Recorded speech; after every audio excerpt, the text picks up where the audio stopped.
I'm going to do making up feeds this morning, guys. See if I can manage to make feeds while talking. I don't normally talk through what I feed the ponies, only because I feel like it's a bit like rugs. It's a bit like, oh, well, I wouldn't give that one that one. Or I would give my one this one. Just, I don't know. I feel like it's something which is easy to be criticized for, and something which I maybe I'm not that confident on as well, because I'm not a nutritionist, and there's like so many different views um on like what's good. Like obviously there's all the made up feeds, like the prepackaged feeds, which a lot of people use, and then there's a school of thought that actually they are all like processed, and actually you should be going with like the more natural. uh, and I just split between the two because I get good results from some of the processed. I don't know if they are processed, some of the made up ones. And then I think, well, like these feed companies have obviously done all the research, and surely they know what is, they, how can I know better than a feed company? And then I think, oh, that's very naive of me. Obviously, they're just trying to sell feed, and they'll make it as cheap as possible for them to make.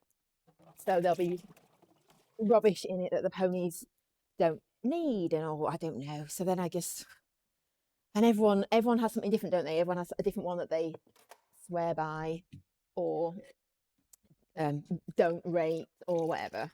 So I just feel like I probably don't.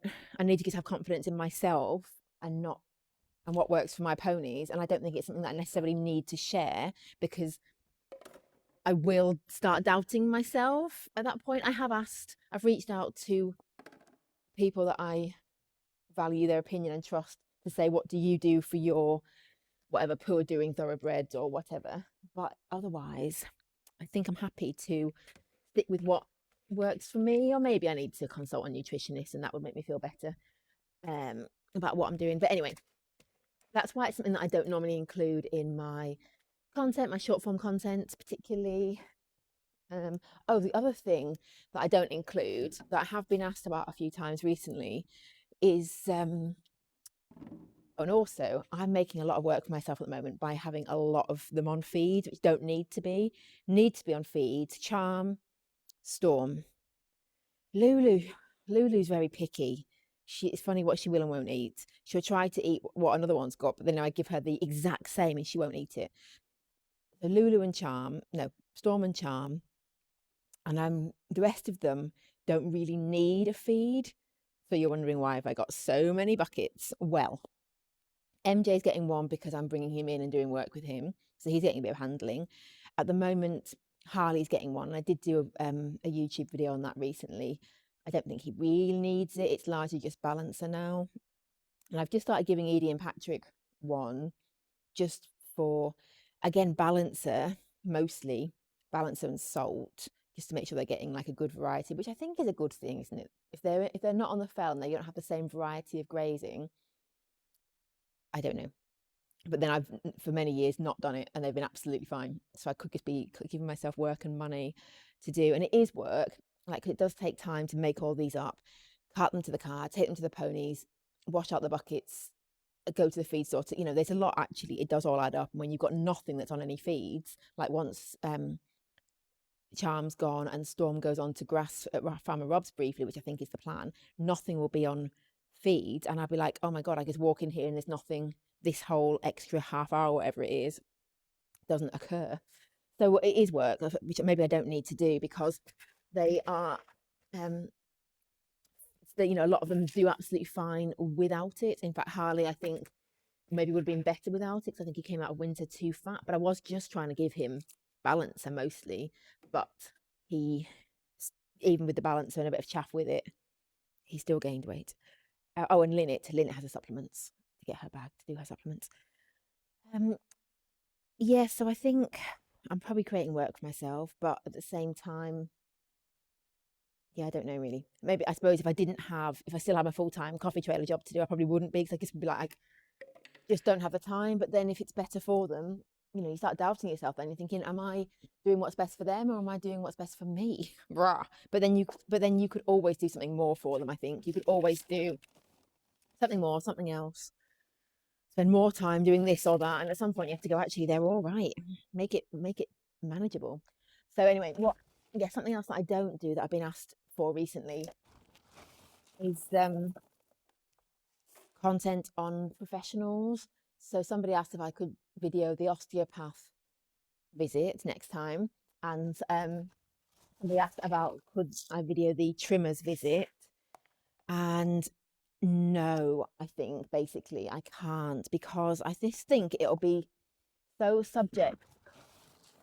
could be subject to criticism, that it's not fair on those professionals. Because I mean, obviously I would ask them first, but I don't want to, because they're not on social media and I don't know what it's like.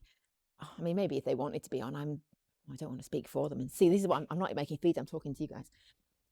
So I need to concentrate on what I'm doing.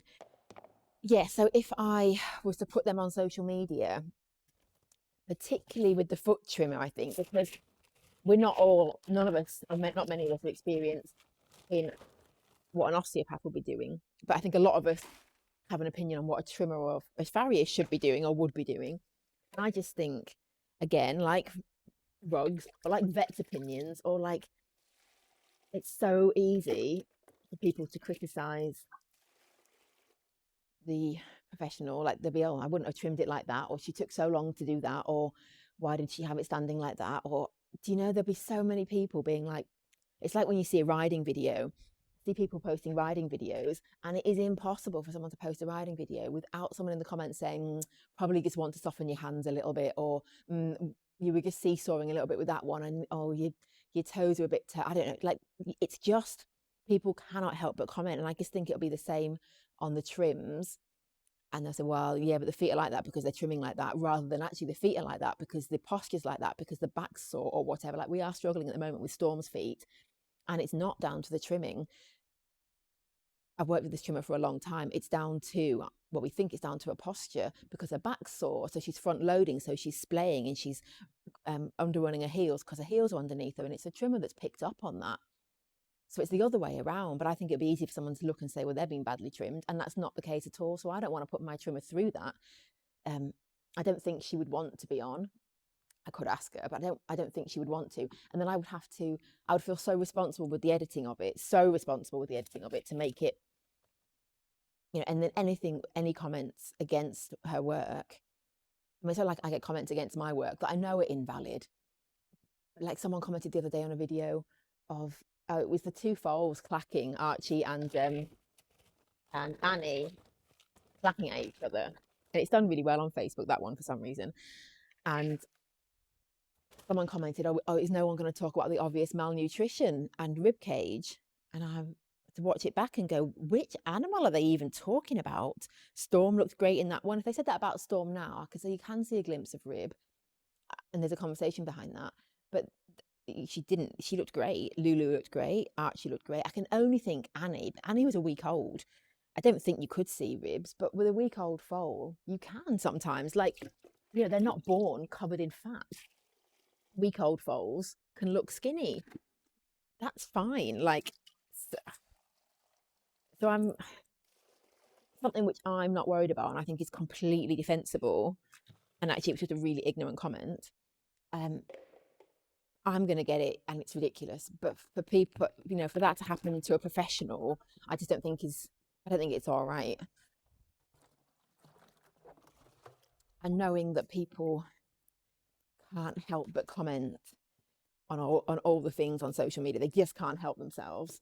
And it doesn't matter if you explain it all in the video. Like, I did a video the other day and I explained exactly why Belle, the thoroughbred, couldn't run with Harley. I must have said it a couple of times, I think, to say, look, we don't want her to keep running with him, because we're assuming she's not going to conceive because she hasn't been, but at some point she probably is going to, or could at some point, and we won't know. So we'll have to keep scanning to make sure we know what's going on and keep really observing. So we'd rather just not do that. And I still got in the comments, I just don't understand why Belle can't go back with him. I'm like, I don't know how else to say it. I've said it. I can't blame the people. I've got to blame me and my explanation. But it doesn't seem to matter what you say. Some people are blank to it. They don't hear it, or they just don't listen to the whole thing. Because I know I go on and on and on and on and on. Again, I'm not making feeds. I'm just talking. but partly I'm waiting for the speedy beet to soak. Right, let's do storms. That's speedy beet, speedy beet, speedy beet, speedy beet, speedy. They all need some speedy beet, so that needs to soak. So this is storms and charms. Here we're not having speedy beet. They've got sugar beet, so they can have theirs. Let's do their supplement inside. Yeah, so I just think it won't matter, even if I say, well, I'll just explain what the trimmer's doing really carefully, so no one can have a comment about it. That won't work. That's not a thing. So yeah, I just and there's the fact that I am no good at recording in front of other people as well.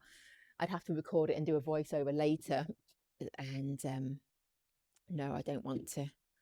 I just don't want to. I don't think many of my professionals would be comfortable with it, and I don't want to ask it of them. And I don't want to be responsible for it, and I don't want to be responsible for any comments that they get or people judging in an uneducated way. It's just, I know what it's like to receive the comments on my own content. So for somebody to be in my content when it's not their content and to receive those comments. So no, I just don't think, which is a shame, because I know it'd be really interesting for people to see the professionals at work, the vets, the trimmer. I do try to include some of the vet ones, like just to, clips of the scan process, but not them talking. And even when I do things like, I have to sometimes present what the vets have said. So I'll be like, according to the vets, like with Callie and her probiotic, everyone wanted me to give Callie a probiotic, but my vets were advising against it. And I basically felt like I was putting my vets on the line there, because there were so many people commenting, disagreeing, and saying, I really upset with me almost. And like, what do you expect me to do? Take a Google opinion or your opinion over my vet's opinion? I'm not going to do that, am I? That's irresponsible. And they were going, yes, but it's just my opinion, but you should. I mean, that is just your opinion. But guess what? I've got a professional vet giving me a different opinion. Which one do you think I should go with? How irresponsible would it be for me to take a Google opinion or your random opinion over my vet's opinion? And, I don't name my vets or anything, but I do feel like, because I'm presenting their view to an audience, it's like I'm putting them on the line a bit, and I feel like it's a bit unfair, but equally it's will be difficult for me to make the content without that. And, and in the end, Callie never had a probiotic and was absolutely fine. So, yeah, I'm happy that I stood by the vets. And what else can I do? Yeah, so I feel like it's a real personal choice to be on social media. And sometimes I wake up in the morning and my heart just jumps at the thought of, like, what comments have I got overnight? What have I done? What's been in a video that I didn't realize was there? And like there was one where Lulu fell asleep in the background and like onto her face, and I hadn't noticed because I was so focused on the ponies in the foreground. And it was a bit like, oh, poor Lulu's tired, but actually, that's a sign of like real is it either they're not getting enough sleep, well, they're not getting enough sleep. And where that led my brain was, I think Lulu isn't lying down because she's stiff and doesn't, worries about getting up again, and therefore is going to be sleep deprived. The fact that she couldn't sort of stay awake, she was falling onto her face, it actually was a concern, and I hadn't even noticed it, but it was in the background of a video. I think actually part of the problem was Lulu was on a real sugar fix at that point. She would come in here and eat her heart out with sugar beet, and I think it was partly the sugar crash was doing it. I've not seen her do it for a while, but she went through a little phase of doing that where she would do it in here as well. She would stand and just sort of fall asleep until she hit her face on the floor. Like, Lulu, just lie down. She would be in the field, or I'd have her in here on a big bed, like, just lie down, and she wouldn't. Although I did see her lying down the other day for the first time, to the point where I was like, I'm concerned that you're having a lie down, but I think she was just relaxing. And she will roll, so I know she can get up and down because she will roll. But I said to her own about lying down. She says, no, she doesn't really. Some horses don't like to lie down. She is a bit of an anxious type, Lulu. She likes to make sure she's most of the time near storm. So it's things like that. You're like, oh God, what have I presented to the world, that I presented it wrong, or I've said the wrong thing, or I don't know. And then you think, look, it doesn't matter. We're on a floating rock in a solar system who it doesn't actually matter. And you just have to let it go and be like, sometimes I'm going to mess it up, and that's you just have to be okay with that. Any job is stressful, so this is hardly like Storm shouting to me for a food.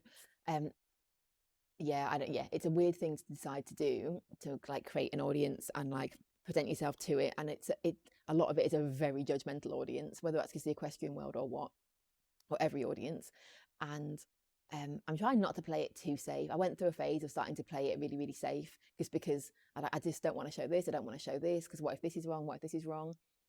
And I'm trying not to do that because I feel like I'd better to show it the real and get people saying, well, you shouldn't have done that. Sometimes it's like you don't want to feel like an idiot and having done it wrong and not known.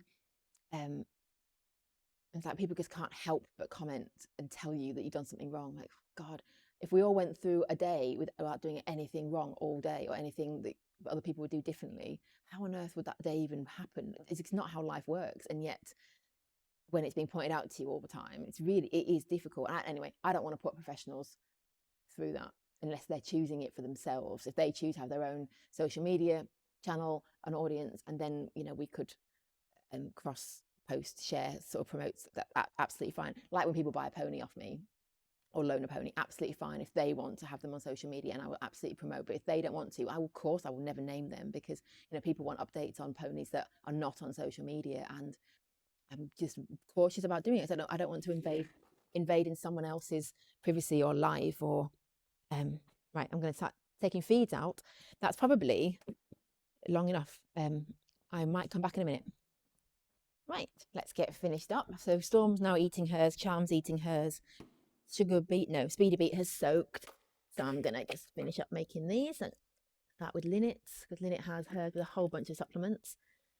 And then I've got tiny bit for, hang on, Patrick and Edie in these ones, tiny bit for Patrick and Edie. Literally, it's just enough to have supplements in. I think Speedy Beat is good because beet is like a good thing for their guts, and Speedy Beat is the one that is not molasses.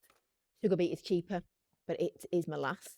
But otherwise, it's the same thing. It's a really good source of fibre, and I think it's either a probiotic or a prebiotic. If you can hear bashing, that's Charm. She does this to her feed, which is why it's in that over the door bucket. Otherwise, it would literally be ditched all over the floor. Right, Patrick and Edie. Yeah, and let's do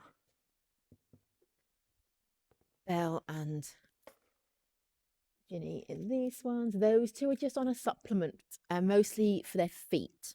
It's a really good supplement to help, hopefully, give them really good feet. So that's what Ginny and Bella are on. Again, they're not on the fell, so they're in grazing, which I just don't think has the same ability to give them all the things they need potentially. So I think that's one reason why it's not a bad idea to give them a supplement / balancer. So that's those two. Harley. Again, yeah, basically the same for him. And I just did feel like he maybe needed a little boost after the summer. Oh God, I'm talking like it's winter already. I do feel like it's getting there. I don't mind. I like the change of seasons. Obviously, by the end of each season, you're a bit like done with it. Like we were a bit done with the dry weather, weren't we? It's like this is getting hard work, even though we've got the least. Like it's raining now. Everywhere else has got it way worse. But yeah, even we, when it's not that bad, we're like, yeah, we're done with this now. No, I really like the seasons. I lived in Seychelles for a while, and Seychelles being quite equatorial, it's like 7 degrees away from the equator or something. It's yeah, I think it's something like that. Is very, right, that's going to be MJ's. I'll do that in a minute. It's very think it's difficult to think and talk. I'm either talking or making feeds, not both. Yeah, Seychelles is very close to the equator, therefore doesn't really have seasons in the same way. This is just chaff, which is like, it's a Thunderbrooks one, which I rate because it's just nothing added. It's not like cherry flavored or anything weird. It's literally just like a grass, a healthy herbal chaff, a palatable blend of specifically selected British meadow grasses with added herbs and a light coating of quality in linseed oil. Yeah, it's just a chaff. Again, a bit like, it's just a little bit of a filler, like with the Speedy Beat, to just give them something to put a bit of it in that one. Just give them something to have a supplement with is all. Yes, so Seychelles being equatorial doesn't really have seasons, and so it just is kind of the same year round, wetter and drier. Like there's the wet season, and it can be really wet, and it is cooler, but it's not cold, and it doesn't, they don't have the extremes that we do, which is nice, but it's weird. I do like having seasons and having changes, and they don't really get a change in the time, like of sunset and sunrise, that in the same way. So pretty much year round, 6 7 p.m. it's dark. Like you don't get the long light evenings, but you also don't get the um you know sun goes down at 4 p.m. winter evenings either. Yeah, pros and cons. I think I like I like our seasons, so I don't mind it turning into from summer into autumn. We'll have grass right up until back end normally, sort of November, December. We won't start putting hay out probably on the fell or in the fields until December or January. So we've got a long while yet before that happens. Yeah, we'll have to start thinking about rugs at some point. Storm's currently in a waterproof fly sheet because it's got that protective, because it's raining, protective waterproof layer along the back, but is also kind of a fly sheet at the same time. Right, make sure I know what I'm doing. Yes, they're done. He's having this one. A random selection of who's having what balancer and what supplements. I probably couldn't really explain my rhyme or reason why I'm giving Harley this balancer, but I'm giving Patrick and Edie this one. There's something in my mind which makes me think, well, that's got a couple more calories in it, and I just think he can have them more than they can, or I don't know. See, it's nonsense, really. Oh, brewer's yeast. Oh, and Lynette needs all the rest of hers. Lynette has a whole selection, pretty much everything up here. But it's keeping her sound, so that's the main thing, isn't it? Vitamin E. And I can hear Storm, I think, coming for a walk in here. She comes and knocks down the you're definitely going to knock down this tripod, aren't you, lass? She's finished hers, so she's coming for a wander around. What else does Lynette need? She needs a splash of this one. And then I put brewer's yeast as an additional one in some of them, the ones who I think have guts which need it. Again, I'm guessing. I've never had anyone test them or anything. And then I do put a handful of linseed in, because I think it helps balance out the beet, the phosphorus, calcium. Storm's going to knock down. Storm, none of these are for you. So can you get out? Come on. Get out. Come on, you have to go that way. Well, I can't believe she didn't knock that down. Right, we'll call that a day.